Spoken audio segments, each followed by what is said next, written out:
Bonjour, je vais vous présenter aujourd'hui les forces, la méthode et des exercices. Donc pour ce cours, vous aurez évidemment besoin de connaître la notion de diagramme objet-interaction qui est en fait un préambule à la notion de force. Donc, si ce n'est pas le cas, je vous invite à regarder ma vidéo qui parle des diagrammes objet-interaction et celle qui traite également des exercices sur les diagrammes objet-interaction pour être sûr de bien maîtriser cette notion, parce que dans ce cours, je vais aller un peu plus vite là-dessus.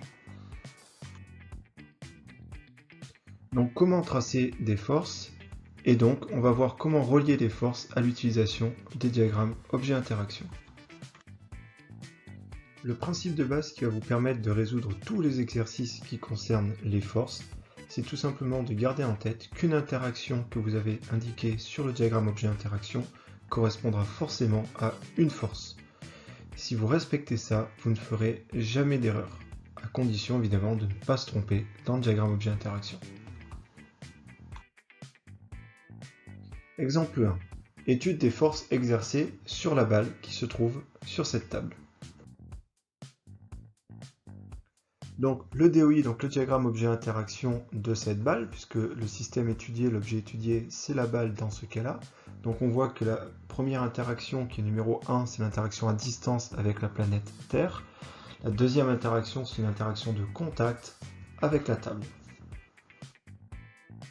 Cette fois-ci au niveau des forces. Une fois que vous aurez tracé le diagramme objet-interaction de cette façon-là, à chaque interaction correspondra une force. Vous pouvez déjà écrire le nom des forces sur chaque interaction. Regardez ici, je peux déjà écrire que cette interaction-là va être modélisée ensuite par la force exercée par la Terre sur la balle. Étant donné que l'objet étudié c'est la balle, la force sera la force exercée par la Terre sur la balle. De l'autre côté, regardez avec la table, cette interaction de contact sera modélisée par la force exercée par la table sur la balle. Alors je vais tout d'abord m'intéresser à l'interaction qu'il y a entre la table et la balle, donc à la force exercée par la table sur la balle. Donc je vais suivre la méthode que j'ai donnée dans le cours, et je vais donc suivre les 4 points qu'il faut pour pouvoir tracer une force. Premier point, c'est le point d'application, le point de départ de ma force, le point de départ de ma flèche. Ce point de départ, on a vu que pour une interaction de contact, c'était le point de contact entre les deux objets. Donc la balle et la table se touchent à cet endroit-là, donc le point d'application sera à cet endroit-là indiqué par la croix. Deuxième chose que je dois regarder, c'est la direction. Donc pour trouver la direction, il faut que je prenne la surface de contact, donc qui est parallèle à la table, et je trace la perpendiculaire à cette surface de contact, et cette perpendiculaire, la droite rouge en pointillé, sera la direction de ma force. Ensuite, il faut que je trouve le sens. Donc le sens, c'est est-ce que ma table appuie sur la balle vers le haut, ou est-ce que la table appuie sur la balle vers le bas. Donc évidemment, comme la table est en dessous de la balle, la table va exercer une force vers le haut. Donc la flèche sera dirigée vers le haut de cette manière-là. Et ensuite, le quatrième point, c'est la valeur de la force, donc l'intensité de la force. Étant donné que là, on n'a pas d'indication sur la valeur de la force, vous tracez la longueur de flèche que vous voulez. Une fois que vous avez tracé cette longueur de flèche, vous pouvez noter à côté F de table sur balle, ça correspondra à la force exercée par la table sur la balle. Donc là, on a fait la première interaction, on va maintenant s'intéresser à la deuxième interaction.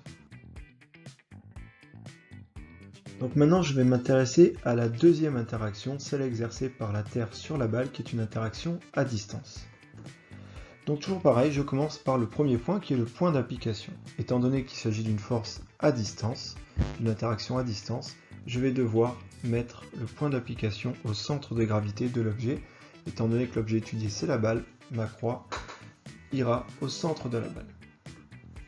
Ensuite, je dois trouver la direction. Lorsqu'il s'agit de la Terre, cette direction, elle est toujours verticale. Toujours verticale, il n'y a aucune exception, et elle passera toujours par le centre de l'objet étudié. Donc en fait, cette droite bleue en pointillé que vous voyez est en train de passer par le centre de la balle et par le centre de la Terre. Et donc elle sera toujours verticale dans le cas de l'interaction exercée par la Terre sur un objet. Maintenant, je dois choisir le sens. Est-ce que la Terre attire la balle vers le sol, ou est-ce que la Terre est en train de soulever la balle de la table? Donc évidemment, le sens sera dans ce cas-là vers le bas, parce que la Terre attire tous les objets vers le bas. Alors maintenant, je dois déterminer la longueur de ma flèche, c'est-à-dire la valeur de la force. Alors tout à l'heure, je vous ai dit que quand il n'y avait pas d'indication, vous pouviez mettre la longueur de flèche que vous voulez. Il y a une exception toutefois, c'est celle-là. Pourquoi? Parce qu'étant donné que là ma balle est immobile sur la table, du coup la force exercée par la table sur la balle vers le haut doit être exactement la même que la force exercée par la Terre sur la balle vers le bas. Si ce n'était pas le cas, si par exemple je laissais mes flèches comme ça, cela voudrait dire que la balle est en train de se soulever de la table. Étant donné que ce n'est pas le cas, que ma table et ma balle sont immobiles, et surtout que ma balle ne bouge pas sur la table, à ce moment-là, je vais devoir agrandir la flèche bleu ciel pour la mettre exactement de la même longueur que la flèche violette.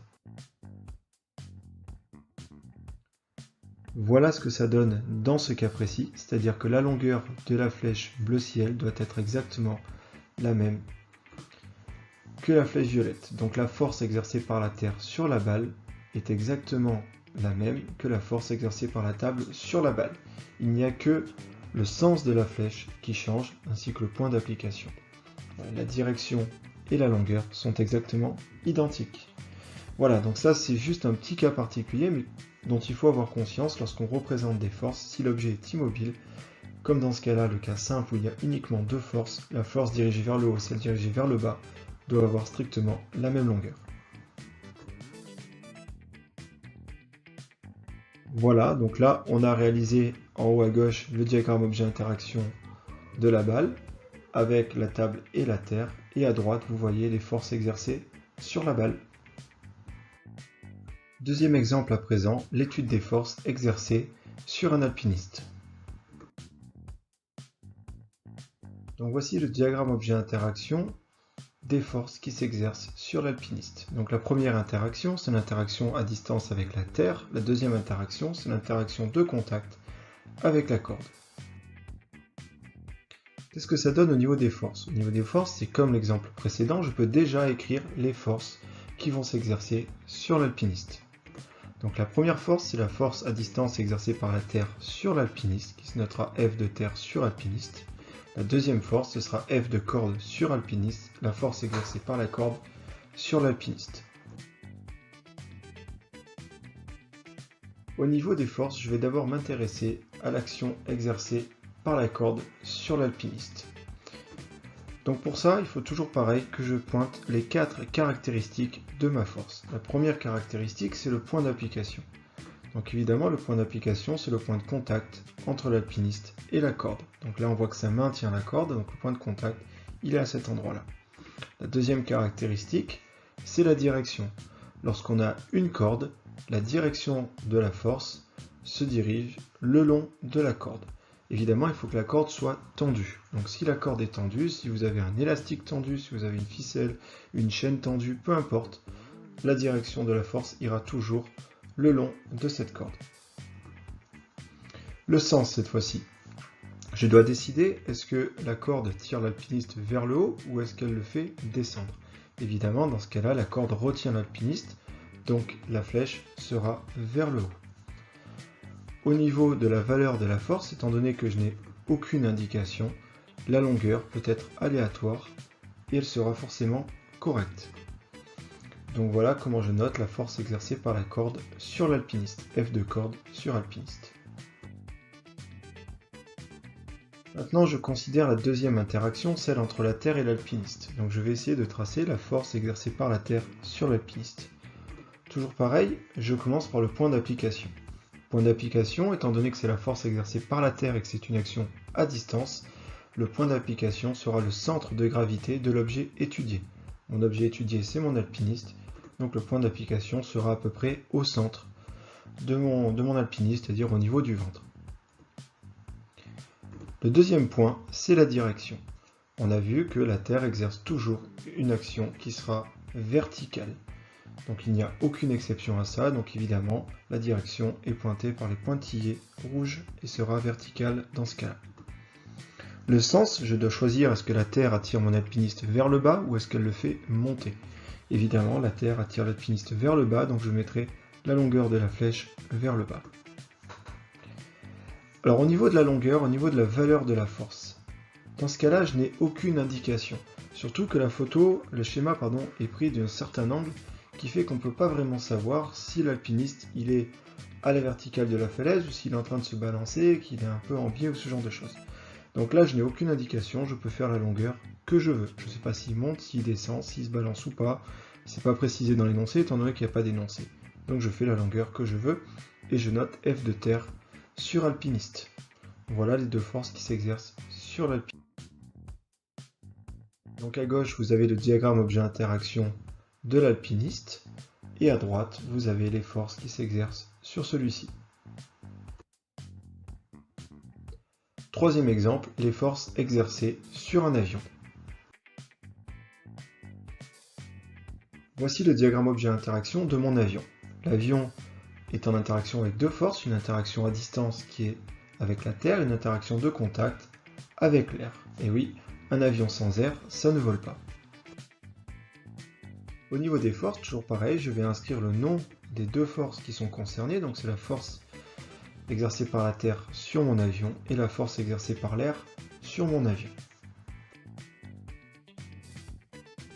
Je vais maintenant modéliser ces deux forces. Donc je vais d'abord m'intéresser à la force exercée par l'air sur l'avion. Donc toujours pareil, premier point, le point d'application de cette force. Dans le cas de l'air, c'est un petit peu compliqué, parce qu'évidemment le point de contact entre l'avion et l'air est multiple. L'air touche l'avion sur toute sa surface.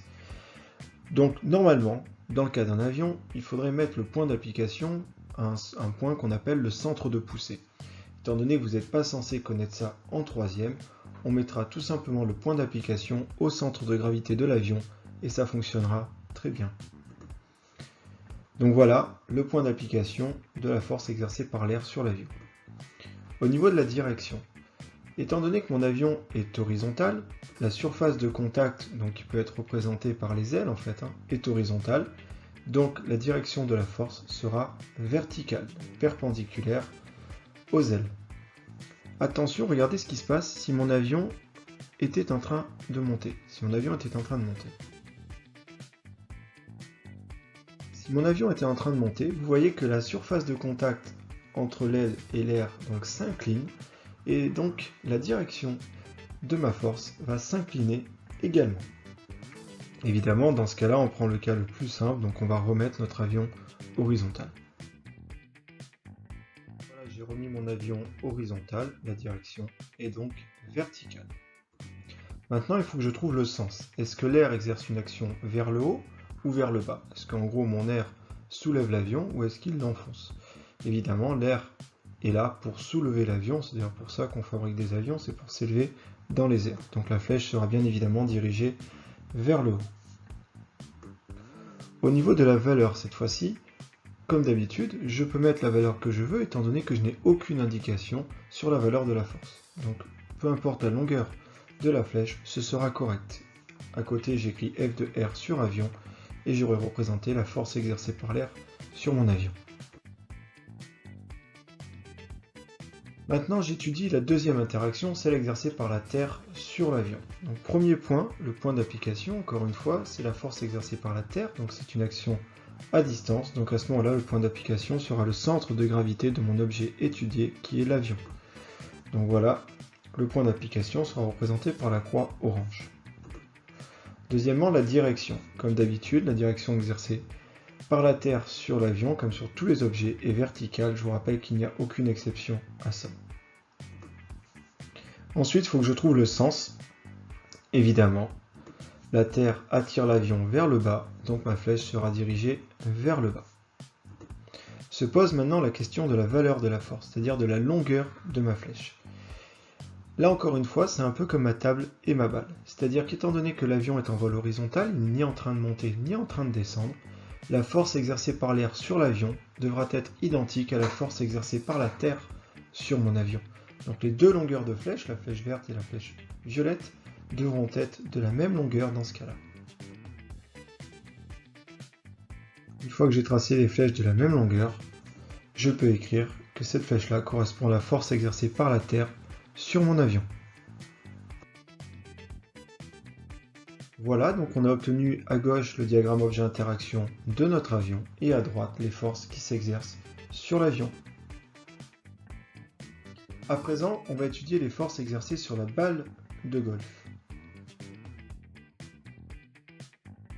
Regardez ici, c'est un petit peu différent et un tout petit peu plus compliqué. Pourquoi? Parce que notre balle de golf est en interaction avec trois objets. Le premier, c'est l'interaction à distance avec la Terre, évidemment. Le deuxième, c'est le gazon. Et le troisième, c'est le club.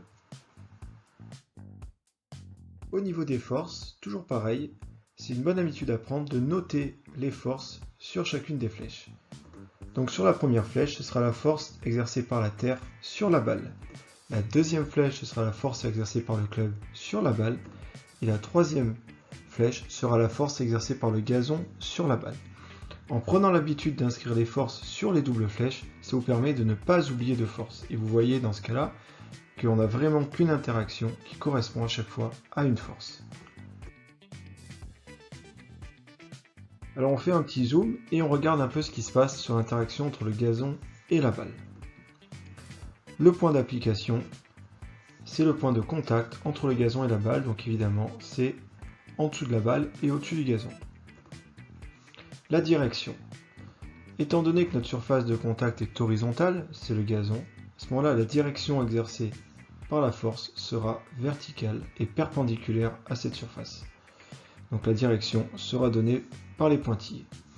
Une fois que j'ai ma direction, il faut que je trouve le sens. Donc évidemment, le gazon appuie sur la balle par en dessous, donc le gazon exerce une force vers le haut sur la balle. Au niveau de la longueur de ma flèche, évidemment je n'ai aucune indication dans ce cas-là, donc je mets la longueur que je veux. J'écris F de gazon sur balle et donc je vais représenter la première force exercée par le gazon sur la balle. Deuxième interaction maintenant, l'interaction entre la Terre et la balle. Donc ici le premier point, étant donné que c'est la Terre, le point d'application sera le centre de gravité de la balle. Au niveau de la direction, toujours pareil, on est sur une direction qui sera verticale dans le cas de la Terre. Au niveau du sens, c'est évidemment la même chose, il sera vers le bas parce que la Terre attire tous les objets vers le bas. Au niveau de la valeur de la force maintenant, évidemment, comme ma balle n'est ni en train d'entrer dans le gazon ni en train de se soulever, il faudra que je fasse la même longueur que la force exercée par le gazon sur la balle. Et donc là, si je fais les deux flèches de même longueur, je pourrais écrire F de terre sur balle. Je m'intéresse désormais à la dernière interaction, celle qui a lieu entre la balle et le club de golf. Donc je vais tracer la force exercée par le club sur la balle. Je commence par le point d'application. Dans ce cas-là, c'est le point de contact entre la balle et le club. Donc je représenterai la croix à cet endroit-là. Au niveau de la direction, pour trouver la direction, il faut que je trouve la surface de contact. Donc dans ce cas-là, la surface de contact elle peut être matérialisée par ce trait blanc. Si la surface de contact est matérialisée par ce trait blanc, la direction sera perpendiculaire à cette surface et donc la direction sera celle des pointillés blancs. À présent, je veux trouver le sens. Pour le sens, il faut que je trouve dans quel sens va aller la balle lorsque la golfeuse va taper. Étant donné que le club de golf se trouve sur la gauche de la balle, on se doute que la golfeuse est en train de taper dans la balle vers la droite, donc mon sens sera dirigé vers la droite. À ce moment-là, il faut que je trouve la longueur de ma flèche. La longueur de ma flèche dépend de la valeur de la force. Étant donné que je n'ai aucune indication sur la valeur de la force dans ce cas-là, je mettrai la longueur de flèche qui m'intéresse, que j'ai envie. Et j'indiquerai donc la force exercée par le club sur la balle. Il faut bien se rendre compte que pour cette dernière force, la force exercée par le club sur la balle, elle n'a aucun lien avec les deux autres forces précédentes. Donc pour cette force-là, je peux réellement mettre la longueur que je veux. Donc voilà, on obtient à gauche le diagramme objet-interaction de la balle dans cette situation-là, et à droite, vous avez toutes les forces qui s'exercent sur la balle. Alors regardez, pour être un peu plus précis, on va faire un zoom sur la balle de golf. Voilà, après avoir fait un zoom sur la situation, on visualise un petit peu mieux les 3 points d'application différents et les 3 forces qui correspondent à ces 3 points d'application.